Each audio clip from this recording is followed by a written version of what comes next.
Hi everyone, and welcome to Hearthside. I'm currently going through with my project to make this content more accessible, and the article I'm focusing on for this one is called Who Are the Ancestors? I like to do a lot of different things with my content, and like the majority of my content is just whatever interests me at the moment, and the purpose of my blog overall is just to create the kind of content that I wish to see that I'm not finding. But I also have been doing some more basic posts, like this Ancestor one. My House White one really took off, so I'm like, well, I should probably have something on the Ancestors as well. And also, looking at ancestors, like a lot of people don't know where to start with their ancestor practice and ancestor cults in their home because maybe they feel disconnected from their ancestors. They don't know who they should be honoring. Maybe some people did something bad in their past. Maybe they don't know who their ancestors are for whatever reason. But I really think that ancestor practice is really important, and you don't even have to know who your ancestors are to start practicing.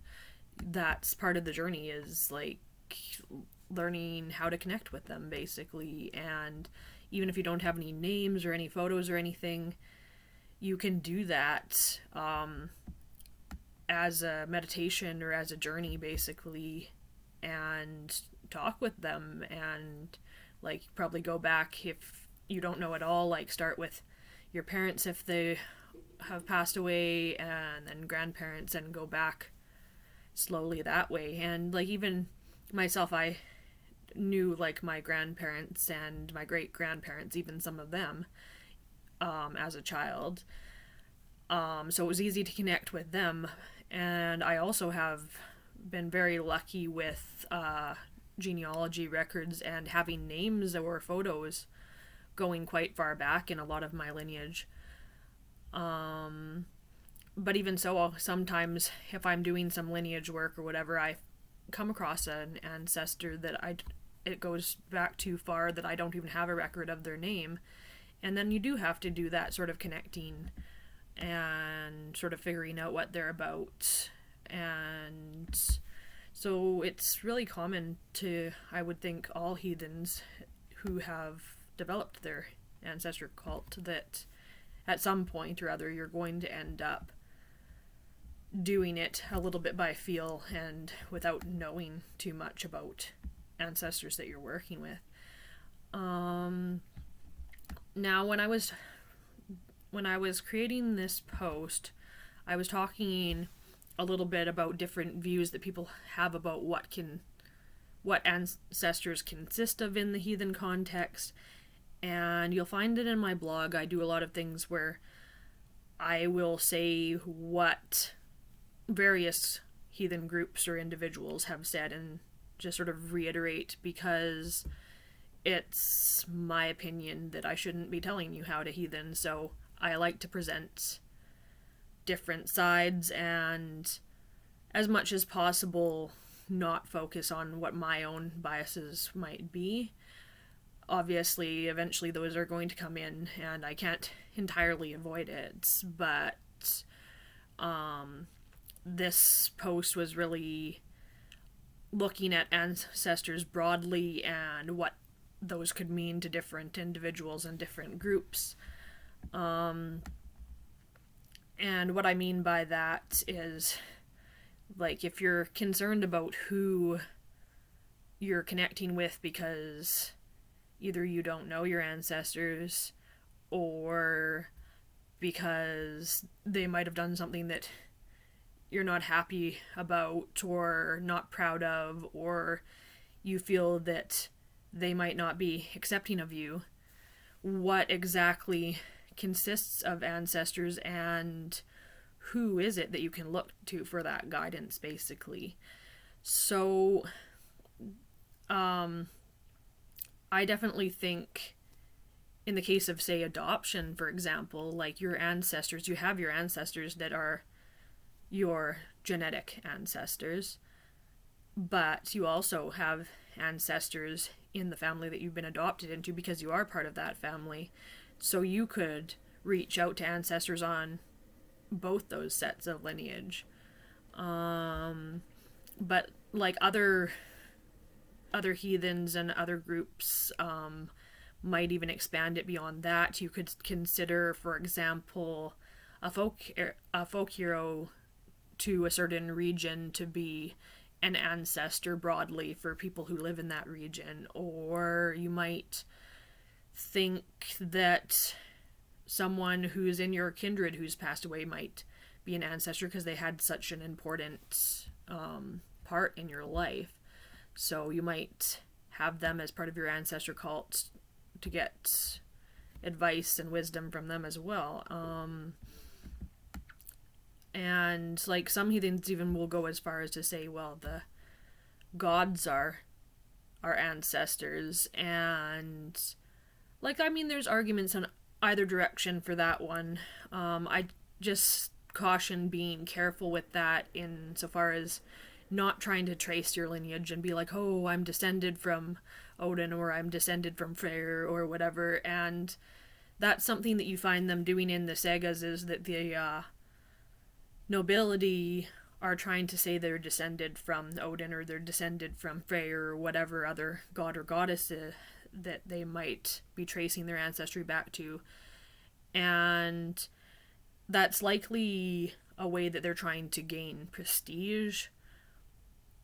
Or there's also some scholars who believe that the gods were actually men or women who were important people who were folk heroes that sort of got raised to the level of deity at some point, through the tales basically escalating until they became gods. I don't think that's the case, but if you do, that's you, and however you practice is perfectly valid. So,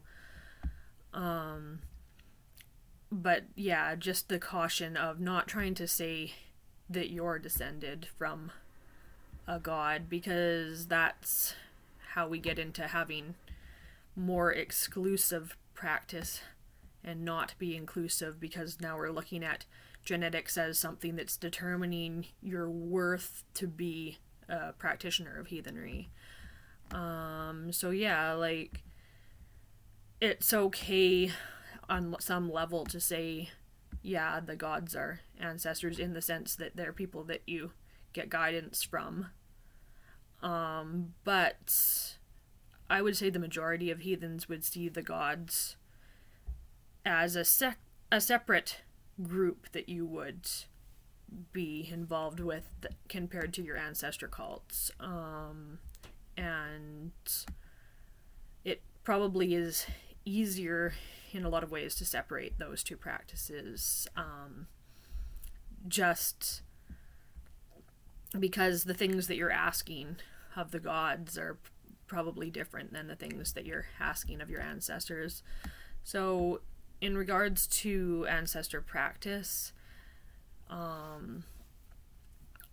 you're usually going to ancestors for like more advice, day-to-day things, and the bigger things are the things that you would bring to the gods. So that's an important consideration on how you set up that practice for yourself.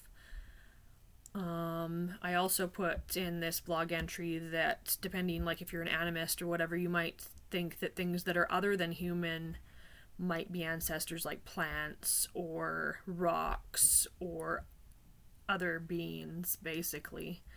Animals, potentially. They could be ancestors in your practice. And again, that's like, where do you draw the line? Because if you have practice where you're honoring Landvatir, or your house white or whatever, are they ancestors or are they whites? How are you interacting with them? Just something to think about. But yeah, you have to figure it out for yourself, what's going to work best for you and what makes most sense in your practice. And then the main thing is just like not focusing, like it's important to go to your ancestors for that advice, for wisdom, and for help. They're more inclined to help you, say, than the gods, just because, especially like your genetic lineage, they're more invested basically in the way that your life goes because it affects them. So going to them for those things, but at the same time not focusing on your DNA as that being something that's important to being a practicing heathen. It's really just about your personal practice, and yeah, don't be a racist is what I'm saying, but at the same time, do approach your ancestors and ask for advice and things like that. And everybody's ancestor practice is going to look different because everyone has different ancestors, and it doesn't matter where your ancestors are from, but it is heathen practice to reach out to your ancestors and have those relationships with your ancestors. So that is something that you don't want to get rid of. It's just don't tell other people that they can't be heathen, basically. Yeah, that's pretty much the sum of it. Don't be a racist, and anyone can practice heathenry. And if you haven't started an ancestor cult, you should, and I believe I didn't really give very much information on how to set up ancestor cults, but I can probably drop a few sources for basic practice and stuff into the description if I didn't already have them in my blog. And that's everything for this one. So thank you for listening, and I hope to see you next time.